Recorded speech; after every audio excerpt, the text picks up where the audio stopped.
To help improve healthcare in the country, the University Research Company has been launching various initiatives here at home for over a decade now. These include projects on tuberculosis detection and drug rehabilitation.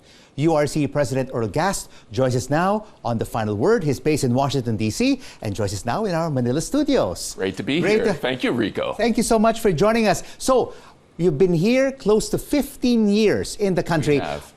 What is your view on the state of the healthcare system in the country? So if you don't mind, maybe I can go back to the 1990s, because that's when I was here as a Foreign Service Officer with USAID.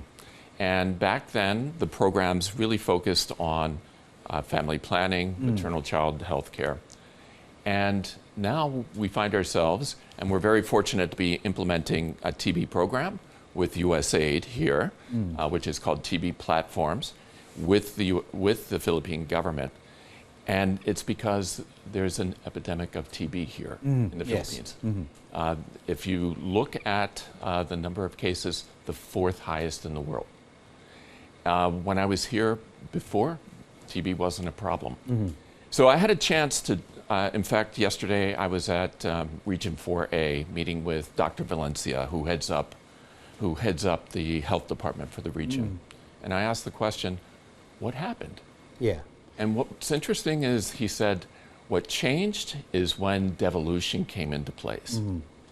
Devolution is good in so many ways, but when it hit in the 1990s, it then gave a lot of authority and decision-making on budget use to the local government. So, and health wasn't prioritized. And now that you're here, has the governments, I mean, since the 1990s, and since you instituted the tuberculosis platforms, been able to address?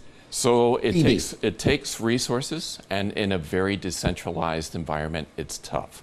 I can tell you what some of the things that we're implementing now with the Philippine government and through USAID, the use of AI. And I know that on your prior show, that was a big theme. And if I may, I'll talk about some of the ways that we're using AI. How are you using it right now for the healthcare system? So right now, for detection, that is helping us analyze the hotspots in the Philippines and then doing a lot of detection, testing, and treatment. So that's one way. The second way is it requires a change in behavior. And so if you can target messages to the right populations and get them to seek care, that will certainly help. The third is with Fujifilms, we have now these donated portable X-ray machines that we take out to the regions, to the islands. And with AI, they're able to read and determine whether a person has TB almost instantaneously. So these are some of the ways that we're implementing new techniques, cutting-edge technology in the Philippines. You also have BARM Health and Renew Health. What are these programs? Sure. BARM Health, as it indicates in the title, is a USAID project in BARM. And if you look at the health outcomes in BARM, very low. This is in Mindanao. In Mindanao, that's right. Headquartered in Cotabato City.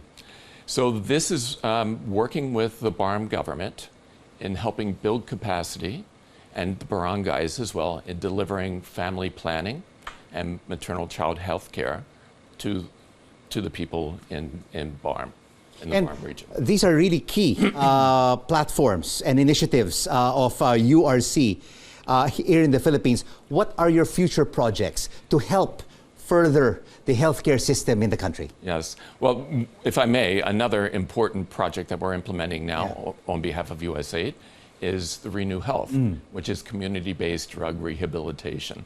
And this is something that's developed by the Philippines, in the Philippines, and implemented by Filipinos. And I would say it's a very highly successful way of getting people who use drugs off drugs. And it's something that's been accepted in the Philippines.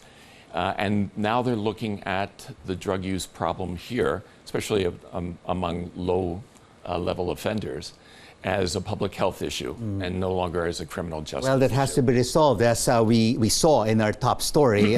This drug war during the Duterte administration wants to be investigated once again by the international courts. But of course, apart from your being president of URC, you're also a board member of the U.S. Philippine Society, and you'll be meeting to talk about trade and investments here in the country. What is the potential of the country?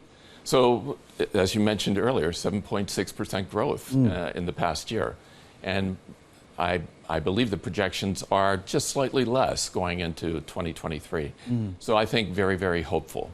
I know that President Marcos is pushing for more investment coming into the Philippines. When he was in the U.S. during UNGA, that was a big push for investment. So the U.S. Philippine Society is composed of prominent Filipinos and prominent U.S. former ambassadors as well. Ambassador Negroponte is the co-chair, along with MVP as the co-chair on the Philippines. But of course, there are some critics who are saying, Mr. Gast, that we saw billions of dollars in pledges from American companies during that visit of President Marcos to the UN General Assembly, and of course meeting President Biden as well. But when will these pledges be turned into hard cash, foreign direct investments to benefit the Filipino and create jobs? I think that's a very good question, and it's a question that we will discuss during the board meetings. So for me, what I bring to the table is an important part, and that is technical cooperation among institutions. So we'll have diplomats, former security analysts, we'll have businessmen as well, and then technical cooperation on technical issues like healthcare. All right. Thank you so much for you. joining us on The Final Word. Great to have you with us. Thank you so much. Earl Gast, president of the University Research Company, or URC. URC. Thank you, Rico.